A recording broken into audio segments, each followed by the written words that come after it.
বন্ধুরা, নতুন মধ্যে ব্রয়লার মুরগির চামড়া দিয়ে যে এত সুন্দর টেস্টি রেসিপি হয়, না খাইলে বিশ্বাসই করতে পারবেন না। অনেকটাই টেস্টি, লোভনীয় হয়। আসুন কিভাবে তৈরি করে দেখতে থাকুন পুরো ভিডিওটা। আসসালামু আলাইকুম বন্ধুরা, লাইলা কিচেন টুইলে আপনাদের সবাইকে স্বাগতম। বন্ধুরা কেমন আছেন? আশা করছি আল্লাহর অশেষ রহমতে সবাই ভালো আছেন। আলহামদুলিল্লাহ, আমিও ভালো আছি। আজকে আরও একটা ভিডিও নিয়ে আপনাদের সঙ্গে শেয়ার করতে আসলাম। প্লিজ একটা লাইক দিয়ে পুরো ভিডিওটা দেখতে থাকুন।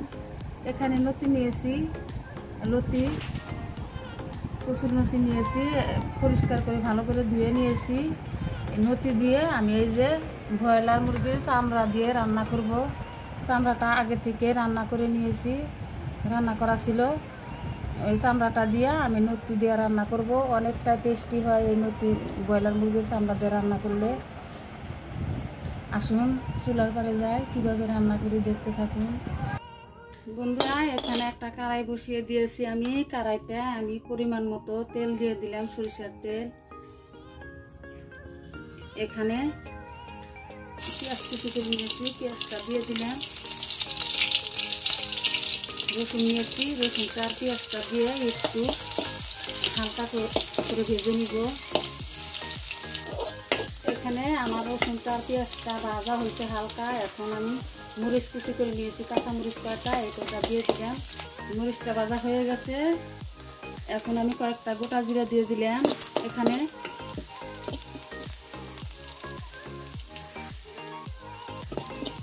আমার এই যে ভাজা হয়ে গেছে এখন পেঁয়াজটা।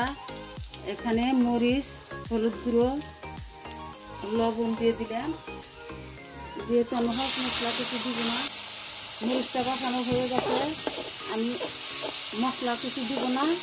আমার আগের থেকে চামড়াটা মশলা দিয়ে রান্না ছিল, আদা রসুন মশলা দিয়ে সব দিয়ে রান্না ছিল। এখন দিয়ে দিলাম। এখানে চামড়াটা আমি একটু ভেজে নিলাম, আর একটু ভেজে নিয়ে এখানে নতি দিয়ে দিলাম। নতিটা দিয়ে এখন আমি এটা দিয়ে কষিয়ে নিব।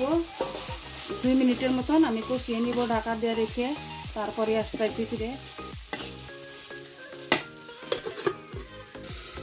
আমার এই যে লতিটা কষানো হয়ে গেছে। এখন আমি পরিমাণ মতো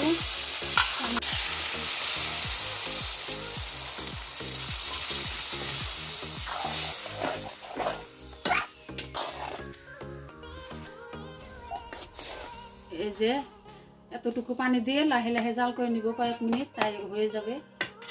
ঢাকা দিয়ে রেখে দিব। এই যে আমার নতিটা হয়ে গেছে।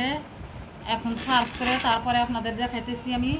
বন্ধুরা, লতি দিয়ে মুরগির চামড়া দিয়ে যে এত সুন্দর টেস্টি হয় রেসিপিটা, একদিন অবশ্যই খেয়ে দেখবেন। খেয়ে না দেখলে বুঝতে পারবেন না এতটা টেস্টি হয়। আর কোনো সবজি লাগবে না সাথে, অনেকটা ভাত খেয়ে উঠবেন। ভিডিওটা যদি ভালো লাগে চ্যানেলটা সাবস্ক্রাইব করে পাশে থাকবেন। বন্ধুরা, আপনারাই পারেন একজন অসহায় মানুষের পাশে থেকে জিরো থেকে উপরে তুলে দিতে। লাইক, কমেন্ট, শেয়ার করবেন। পরবর্তী ভিডিও আসার আগে পর্যন্ত ভালো থাকবেন, সুস্থ থাকবেন। আল্লাহ হাফেজ।